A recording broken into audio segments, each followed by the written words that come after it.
দুনিয়াতে সব কাজের জন্য তো যোগ্যতা লাগে, লাগে না? একজন জাতির সেবা করবে, যুদ্ধ করে দেশের নিরাপত্তা রক্ষা করবে, আর্মিতে যাবে, খুব দেশপ্রেম, কিন্তু উচ্চতা মাত্র 4 ফুট, আর্মি হতে পারবে?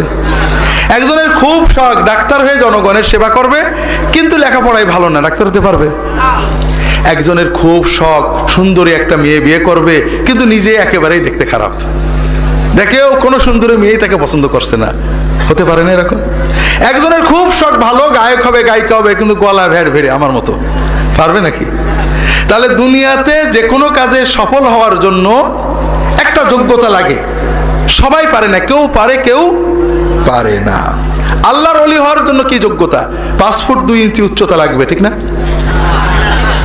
অন্তত ম্যাট্রিক পাস, আলেম পাস হতে হবে, হাফেজে কোরআন তো হতে হবে, গায়ে জোর তাকত থাকা লাগবে, কিছু না হোক অন্তত পীর সাহেব তো হওয়া লাগবে, পীর সাহেবের মুরিদ তো হওয়া লাগবে, পীর সাহেবের জামাই তো অন্তত হতে হবে, হ্যাঁ? তাও লাগবে না। আল্লাহর ওলি হতে কোনো যোগ্যতা লাগে না। খুব ভালো করে সহজ বুঝুন।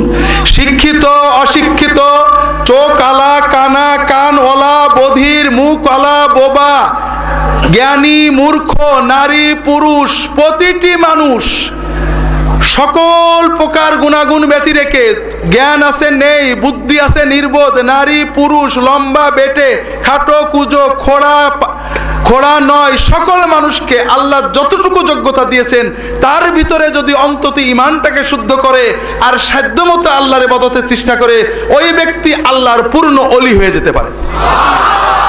খুব ভালো করে বুঝুন। আমি আব্দুল্লাহ জাহাঙ্গীর আরব দেশে পড়ছি, আরবি ভাষা আমার মাতৃভাষার মতো, অনেক বছর আরবিতে স্বপ্ন দেখছি, স্বপ্নের ভিতর আরবিতে ঝগড়া করছি, আমি খুব সুন্দর আরবিতে আল্লাহর কাছে দোয়া করছি।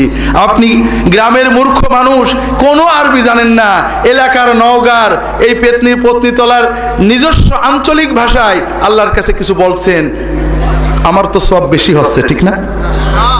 না, এখানে কোন ভাষায় বলেছি এটা বড় নয়, কতটুকু আবেগে, কতটুকু মনের আবেগ দিয়ে, চোখের পানি দিয়ে বলেছি, আল্লাহ কিন্তু ওইটা দেখেছেন। কথা বোঝেননি? কাজে আমার সে আপনার সওয়াব অনেক বেশি হতে পারে।